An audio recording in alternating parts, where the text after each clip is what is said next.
인사 한번 나누시겠습니다. 안녕하세요. 새벽에 하늘 복 많이 받으십시오. 안녕하세요. 네, 안녕하세요. 네, 감사합니다. 오늘 77편의 말씀을 보시게 되면 아사데시라고 덧붙여서 여두둔의 법칙에 따라 부르는 노래라고 되어 있는데 이 여두둔이라는 사람은 아사가 동료였습니다. 다윗의 시대에 레인으로서 찬양대를 담당했던 사람인데 악기를 연주했던 사람이죠. 그렇게 보면 이게 이렇게 이해하면 쉬울 것 같아요. 작사자 아삽, 작곡가 여두둔.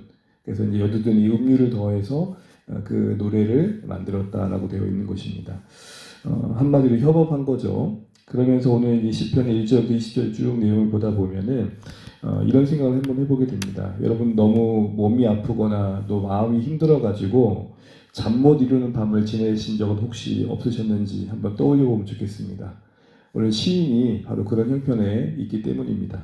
너무 힘들어서 몸도 아프고 마음도 아프고 너무 지쳐서 잠 못 이룬 밤을 뜬 밤을 지금 지내고 있는 것을 보게 됩니다.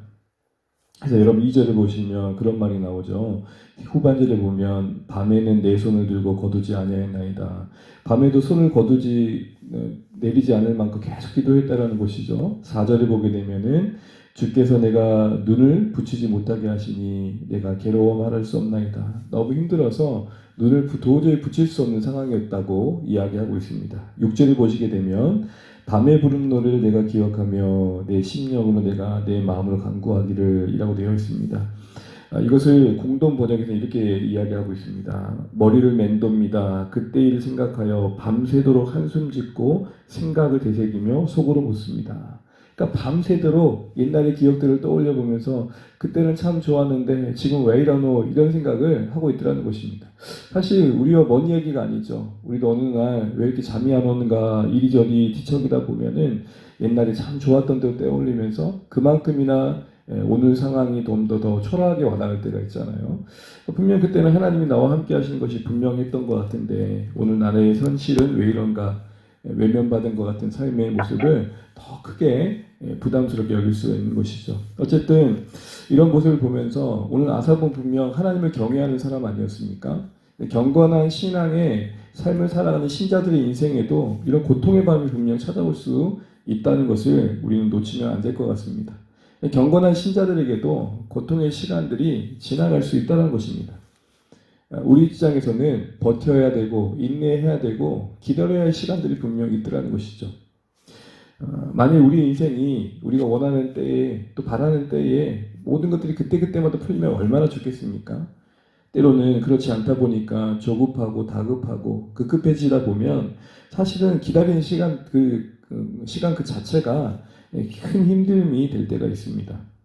어쨌든 이런 밤 깊은 밤을 눈을 붙이지 못한 채 뒤척이고 있는 이 시인의 괴로움의 현장을 보면서 우리는 무엇 때문에 힘들었는지를 오늘 본문을 통해 한번 생각해 보려고 합니다. 먼저 1절부터 9절을 쭉 보게 되면은 자신의 그 환난난 고난을 외면하시는 그 하나님의 침묵에 대한 탄식 그리고 그로 인한 의문으로 고통의 밤을 보내고 있는 걸 보게 됩니다. 환난날에 하나님에 대한 어떤 탄식 그리고 의문으로 그 하나님의 침묵에 대한 풀리지 않는 의문으로 고통의 밤을 보내고 있는 것이죠. 그래서 여러분 오늘 1절, 2절, 3절을 보시게 되면 이 시인이 아삽이 이 환난 날을 지나면서 분명 하나님께 부르짖고 있다는 것이 우리에게 보이고 있습니다. 1절을 보시게 되면 내가 내 음성으로 하나님께 부르짖으니 내 음성을 하나님께 부르짖으면 거듭 반복되고 있다는 것은 그만큼 절박하다는 것이죠. 2절에도 나의 환난 날에 내가 주를 찾았다라고 하고 있습니다. 3절을 보시게 되면은 내가 하나님을 지금 기억합니다 라고 하고 있습니다. 이 어려운 때 하나님께서 개입해 주셨을 때 문제가 풀렸지 이때 그 기억들을 떠올리고 있는 것이죠. 여러분 보세요. 지금 하나님을 찾고 있어요. 하나님 옆에 머물고 있고 하나님을 구하고 있다고요. 그런데 여러분 그런 구하는 현실 속에 경험하고 있는 감정들과 마음의 형편들 어떻습니까? 우리 3절만 같이 한번 읽어보겠습니다. 3절입니다. 시작. 내가 하나님을 기억하고 불안하여 근심하니 내 심령이 상하도다. 여러분 분명 하나님을 찾고 있고 하나님을 기억하고 있고 하나님을 바라보고 있는데 경험되어지는 감정은 어떻습니까? 여전히 염려가 있고 근심이 있고 심령이 상하다 그럽니다. 마음이 무너졌다는 것이죠. 불안과 근심에 어쩔 줄 몰랐다는 것입니다. 그러면서 7절부터 9절은 밤새 뜬 눈을 붙이지 못했대 했던 생각이라고는 이런 생각을 했다는 것이죠. 7절, 8절, 9절 보십시오. 이런 생각이 떠오르더라는 거예요. 주님께서 나 버리신 거 아닐까? 하나님께서 나에게 은혜를 베푸시긴 하실까? 8절 보시면 하나님의 그 사랑이 영원하다고 했는데 이제 끝난 거 아닐까? 약속하신 게 이루어지기는 할까? 하나님이 내게 정말 은혜 베푸시는 게 맞을까? 하나님 나에게 베푸실 그 국류를 걷어가신 거 아닐까? 라고 하면서 10절 상반절이 이렇게 말합니다. 또 내가 말하기 이는 나의 잘못이라. 이거 사실 조금 번역이 오역인 것 같은데 이 잘못이란 말의 원어는 고통이라는 것이. 그러니까 지금 밤새 이런 의무를 붙들고 있는 것 자체가 너무 힘겹다라는 것입니다. 이는 나의 잘못이라. 이 말은 이는 나의 고통이라. 이거 자체가 나에게 힘겹다라고 얘기하는 것입니다. 여러분 보십시오. 지금 당장에 하나님을 찾는 어떤 기도와 묵상이 시인에게는 별 도움이 되지 않는 것들을 보게 됩니다. 무슨 말입니까? 우리는 문제가 있어서 기도하고 뭔가 하나님을 생각한다고 하지만 엎치락뒤치락 할 때가 참 많습니다. 바꿔 말한다면 기도한다고 장장의 문제가 풀리고 뭔가 말씀을 펼쳐본다고 뭔가 상황이 풀리는 게 아니라는 것입니다. 무슨 말이죠? 그러기에 하나님을 찾고 또 하나님을 기억하고 묵상할 때 하나님께서 그 진리의 말씀으로 우리 마음에 와닿게 하실 때까지 그 말씀으로 우리에게 선한 영향을 끼치실 때까지 소위 은혜를 주실 때까지 우리도 곱씹고 곱씹는 긴 시간이 때로는 요구될 때가 있더라는 것입니다. 여러분 그러기에 여러분 우리가 기도할 때 근심이 엎치락뒤치락하고 뭔가 하나님을 생각한다고 하는데 염려가 늘 내 안에 있고 이걸 이상하게 생각하시면 안 됩니다. 경험할 수 있는 것입니다. 그러는 중에 포기하지 않고 묵상을 붙들 때, 포기하지 않고 기도할 때, 그런 고통의 현장을 지나면서 포기하지 않고 하나님 앞에 머물 때에 주시는 은혜가 있다는 것을 놓치면 안 된다는 거죠. 그래서 여러분 오늘 이 시인도 이게 고통이다라고 하고 거기서 끝내버렸다면 오늘 시편은 이루어지지 않았을 텐데 10절 하반절에 보게 되면은 그가 긴 그 고통의 시간을 지나고 하나님 앞에 머무는 시간 속에서 주셨던 은혜들이 이어지고 있는 걸 보게 됩니다. 우리 10절 하반절 지존자의 오른손의 해부터 우리 11절 12절까지 한번 읽어보겠습니다. 시작. 지존자의 오른손의 해 곧 여호와의 일들을 기억하며 주께서 옛적에 행하신 기이한 일들을 기억하리이다. 또 주의 모든 일을 작은 소리로 읊조리며 주의 행사를 낮은 소리로 되뇌이리이다. 아멘. 여러분 보세요. 12절에 또라는 말이 중요해요. 또. 그러니까 앞에서의 분위기로 본다면 그렇게 기도하고 그렇게 묵상해도 평안이 오지 않고 문제가 풀리지 않는 상황이 계속되고 있어서 고통이다. 이는 나의 잘못이라. 이는 나의 고통이라 하고 있지만 여전히 하나님을 붙들고 있더라는 거죠. 왜일까요? 그래도 답은 하나님께 있기 때문이죠. 당장에 와닿지 않아도 당장에 풀리지 않아도 궁극적인 답은 분명 하나님께 있기 때문이었습니다. 그래서 어쨌든 시인은 포기하지 않고 하나님께서 행하셨던 일들을 기억하는 중에 믿음을 되찾게 되는 것을 보게 됩니다. 그래서 13절 같은 고백을 하게 됩니다. 13절 함께 있습니다. 하나님이여 주의 도는 극히 거룩하시오니 하나님과 같이 위대하시니가 누구오니까. 아멘. 여러분 10절 상반절까지만 해도 괴로워했잖아요.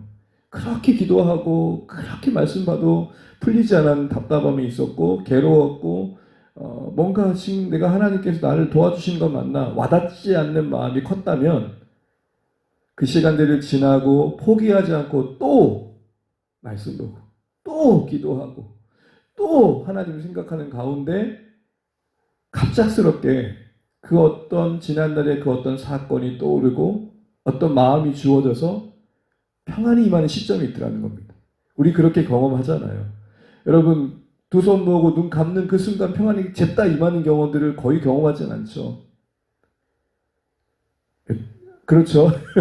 이게 안 계시니까 혼자 막 떠드니까 쇼하는 것 같아서 지금. 네, 오케이라고 해주세요. 그래서 네 고맙습니다. 그래서 지금 오늘 시인은 또 하나님을 생각하고 하나님 묵상하는 중에 13절과 같이 하나님께서 주시는 믿음을 회복했던 것을 보게 됩니다. 사랑하는 주 안의 모든 가족 여러분, 우리가 고통의 시간 속에서 하나님을 찾는다 하더라도 당장에 그것이 별 도움이 되지 않는 것 같은 시간들을 지나게 됩니다. 그러나 결국 그것조차도 우리가 인내하며 하나님 앞에 머물 때 분명 주시는 답이 있습니다. 문제를 풀어주시든 그것을 달리 볼 수 있는 관점을 주시든 아니면 우리 마음을 다시 한번 붙들어 주셔서 견디게 하시든 아무쪼록 하나님은 우리에게 답을 주시고 우리를 붙들어 주시는 하나님이심을 잊지 않길 바랍니다. 그래서 오늘 말씀의 결론입니다. 오늘 13절과 같은 믿음을 회복했던 이 시인의 모습 그리고 이어지는 14절과 20절에서 그가 했던 고백들 속에서 우리는 다시 한번 하나님께서 우리 가운데 어떻게 우리를 회복시켜 주시는지에 대한 모습을 되돌아보게 됩니다. 기도한다고 말씀 펼친다고 헉헉거리고 있는 문제가 당장에 풀리거나 그것을 대한 우리 마음이 당장에 뭔가 감당할 만한 마음이 일어나진 않을 것입니다. 그러나 오래 머무는 가운데 그것이 각자에겐 좀 다를 수 있겠지만 충분히 머무는 가운데 하나님께서 호련히 우리 가운데 찾아오셔서 붙들어 주시고 일으켜 주시고 걷게 하시는 은혜가 있을 것입니다. 또한 품게 하시는 기대감도 있을 것입니다. 그래서 여러분 오늘 19절 말씀 우리 읽고 이제 마치도록 하겠습니다. 이 시인이 그렇게 회복된 믿음을 가지고 지난날 하나님께서 특별히 출애굽했던 그 과거의 이야기를 떠올리는 가운데 어떤 기대감이 생겼는지를 보십시오. 우리 19절 말씀 읽고 마치겠습니다. 주의 길이 바다에 있었고 주의 고든 길이 큰 물에 있었으나 주의 발자취를 알 수 없었나이다. 아멘. 이 말이 무슨 말이죠? 어떻게 길이 바다에 있죠? 그러니까 홍해를 앞두고 아무도 상상할 수 없는 방식으로 하나님은 길을 내셨습니다. 라고 이야기하는 것입니다. 우리에게 이런 은혜가 있기를 다시 한번 기도하는 이 새벽에 주셨으면 좋겠습니다.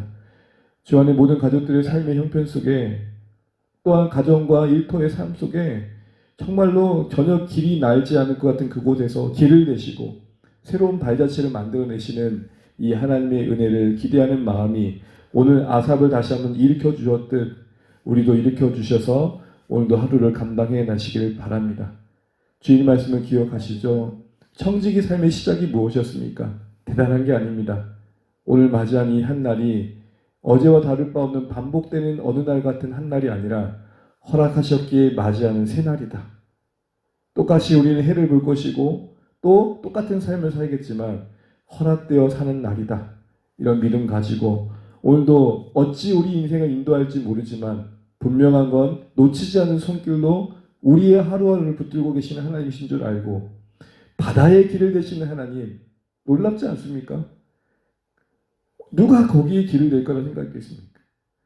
정말로 뜻밖의 인도하심으로 주 안의 교회를 세우셨듯 우리 인생을 그렇게 이끌어 가실 것을 기억하면서 오늘 하루 소망 잃지 않고 또한 기도한다고 기도 중에 문제가 당장에 풀리지 않는다 답답해하지 않고 또 묵상하고 또 기도하고 또 하나님이 머무는 가운데 오늘 아삽이 누렸던 이 회복의 은혜를 그런 기대감들을 품을 수 있는 우리 모든 주 안의 가족 되시기를 주님으로 축복합니다.